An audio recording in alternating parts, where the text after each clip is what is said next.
അസ്സലാമു അലൈക്കും വറഹ്മത്തുള്ളാഹി വബറകാതുഹു. വിശുദ്ധ ഖുർആനിലെ സൂറത്തു ഷംസ് ആണ് നമ്മൾ പഠിച്ചുകൊണ്ടിരിക്കുന്നത്. കഴിഞ്ഞ ക്ലാസ്സിൽ 1 മുതൽ 10 വരെയുള്ള ആയത്തുകളാണ് മനസ്സിലാക്കിയത്. പാരായണത്തിൽ ഒരു സാധാരണ ഖിറാഅത്തിൽ ഉണ്ടാവുന്ന തെറ്റുകൾ ഏതൊക്കെയാണ് എന്നാണ് നമ്മൾ മനസ്സിലാക്കി വരുന്നത്. ബാക്കി ഭാഗം ശ്രദ്ധിക്കുക. ബിസ്മില്ലാഹിർ റഹ്മാനിർ റഹീം. كذبت ثمود بطغواها إذ انبعث أشقاها فقال لهم رسول الله ناقة الله وسقياها فكذبوه فعقروها فدمدم عليهم ربهم بذنبهم فسواها ولا يخاف عقباها. 11-ാമത്തെ ആയത്ത് കദ്ദബത് സമൂദ് ബിതഗ്വാഹ. ഇവിടെ ഓതുമ്പോൾ പ്രത്യേകിച്ചും ശ്രദ്ധിക്കേണ്ടത് കദ്ദബത്ത് സമൂദു അല്ലെങ്കിൽ കദ്ദബത്ത് സമൂദു, കസ്സബത്ത് സമൂദു, കദ്ദബത്ത് സമൂദു. ഇത്തരം ഓത്തുകളൊക്കെ നമ്മൾക്ക് ഒരു പക്ഷേ കേൾക്കാൻ പറ്റും. അപ്പോൾ ഇവിടെ പ്രത്യേകിച്ചും ശ്രദ്ധിക്കേണ്ടത് താഇന് സുക്കൂനാണ്, അതിനെ ഖൽഖല ചെയ്യാൻ പാടില്ല. കദ്ദബത്, കദ്ദബത് ഈ രൂപത്തിൽ. ശേഷം സമൂദു എന്നാണ്.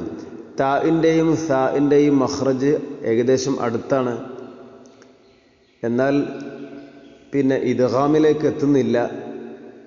അപ്പോൾ കദ്ദബത് സമൂദു, കദ്ദബത് സമൂദു, കദ്ദബത് സമൂദു.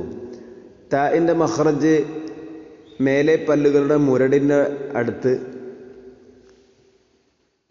എന്നാൽ സാഇൻ്റെ മഖ്റജ് സ, ഇതിൻ്റെ മഖ്റജ് മുൻപല്ലുകൾ കഴിഞ്ഞ് നാവ് പുറത്തോട്ട് വരണം. അപ്പോൾ ഈ രണ്ടക്ഷരത്തെയും ഉച്ചരിക്കണം. കദ്ദബത് സമൂദു. ശ്രദ്ധിച്ച് പറഞ്ഞാൽ മാത്രമേ ഇത് ശരിയാവുകയുള്ളൂ. ബിതഗ്വാഹ, ബിതഗ്വാഹ ഇവിടെയും പ്രത്യേകിച്ചും ശ്രദ്ധിക്കേണ്ടതാണ്. അധികം ആളുകളും ബിതഗ്വാഹ ബിത എന്നാണ് പറയുന്നത്, താഇനെ കൊണ്ടാണ് ഉച്ചരിക്കുന്നത്. ബിതഗ്വാഹ. ത ഉച്ചരിക്കുമ്പോൾ നാവിൻ്റെ മധ്യഭാഗം അണ്ണാക്കിനോട് ചേർന്ന് വരണം. അതുപോലെ തന്നെ ഖൈന്, ഖൈൻ ഉച്ചരിക്കുമ്പോഴും അതുപോലെ തന്നെ തൊണ്ടയുടെ ഏറ്റവും മുകൾ ഭാഗമാണ് ഖൈനിൻ്റെ മഖ്റജ്. അപ്പോൾ كذبت ثمود بطغواها كذبت ثمود بطغواها. ഇനി ഇതിംബഅസ അഷ്ഖാഹ. ഇവിടെ പലപ്പോഴും നമ്മളൊക്കെ ഓതുന്നത് ഇതിംബഅസ അഷ്ഖാഹ എന്നാണ്. ഇതിംബഅസ, ബഅസ എന്നതിന് പകരം ബഅസ, ഇങ്ങനെ സീന്, സ എന്ന അക്ഷരത്തിന് പകരം സീന്. അപ്പം അതും പ്രത്യേകിച്ച് നിർബന്ധമായിട്ടും ശ്രദ്ധിക്കേണ്ട കാര്യങ്ങളാണ് ഇതൊക്കെ. അഷ്ഖാഹ, അതിലെ ഖാഫിൻ്റെ ഉച്ചാരണം ശ്രദ്ധിക്കുക. അപ്പോൾ ഇതിംബഅസ, ഇതിംബഅസ അഷ്ഖാഹ, ഇതിംബഅസ അഷ്ഖാഹ فقال لهم رسول الله ناقة الله وسقياها. ഇവിടെ നാഖത്തല്ലാഹ്, നാഖത്തല്ലാഹ് എന്ന് പറയരുത്. ഖാഫിന് പകരം കാഫ് ആയാൽ അത് പൂർണ്ണമായിട്ടും മാറും. അപ്പോൾ നാഖത്തല്ലാഹ്, നാഖത്തല്ലാഹ് അല്ല ഖാ. അതുപോലെ വസുഖിയാഹ, ഇവിടെ വസുഖിയാഹ അല്ല, വസുഖിയാഹ അല്ല, വസുഖ്, വസുഖിയാഹ, വസുഖിയാഹ. فقال لهم رسول الله ناقة الله وسقياها فكذبوه فعقروها فكذبوه فعقروها فعقروها. ഇവിടെ ഫകദ്ദബൂഹു ഫകസ്സബൂഹു, ഫകസ്സബൂഹു എന്ന് പറയരുത്. ഫകദ്ദബൂഹു. ഫഅഖറൂഹ, ഫഅഖറൂഹ അല്ല. ഫഅഖറൂഹ എന്ന് പറയുമ്പോൾ ഐന് പകരം ഹംസ വന്നു, ഖാഫിന് പകരം കാഫ്. ഇത്തരം കാര്യങ്ങളൊക്കെ ശ്രദ്ധിക്കണം. فعقروها فدمدم عليهم ربهم بذنبهم فسواها فدمدم عليهم ربهم بذنبهم ربهم ഇവിടെ ഇഖ്ഫാ ശഫവി എന്ന ഗുന്ന അത് ചെയ്യണം. ചുണ്ടിലൂടെ അവ്യക്തമാക്കി മണിക്കുന്ന രൂപം. റബ്ബുഹും ബിദംബിഹിം ബിദംബിഹിം.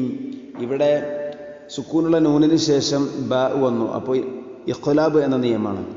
നൂനിന് പകരം മീമാക്കുക. ഖുർആനിൽ മുസ്ഹഫിൽ ആ നൂനിൻ്റെ മുകളിൽ കുത്തനെ നിൽക്കുന്ന ഒരു മീമിനെ കാണാൻ പറ്റും. അതിന് അർത്ഥം അതാണ്. തൻവീനും ഇതുപോലെ തന്നെ. ബിദംബിഹിം ബിദംബിഹിം ഫസവ്വാഹ. ഇനി ബിദംബിഹിം ഫ സുക്കൂനുള്ള മീമിന് ശേഷം ഫ വന്നാൽ പ്രത്യേകിച്ചും ശ്രദ്ധിക്കേണ്ട ഒരു കാര്യമാണ്. ചുണ്ടുകൾ രണ്ടും തമ്മിൽ തട്ടണം, എന്നാലേ മീമ് പൂർണ്ണമാവുകയുള്ളൂ.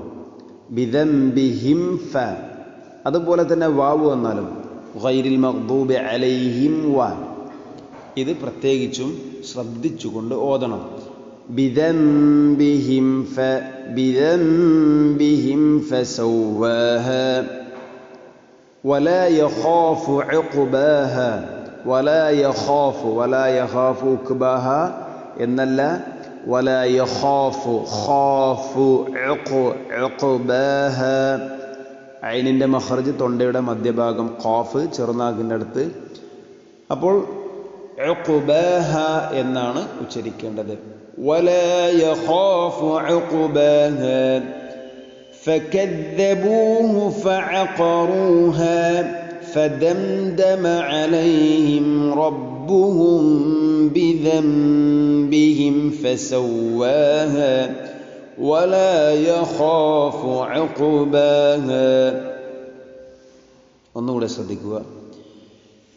كذبت ثمود بطغواها إذ انبعث أشقاها فقال لهم رسول الله ناقة الله وسقياها فكذبوه فعقروها فدمدم عليهم ربهم بذنبهم فسواها ولا يخاف عقباها.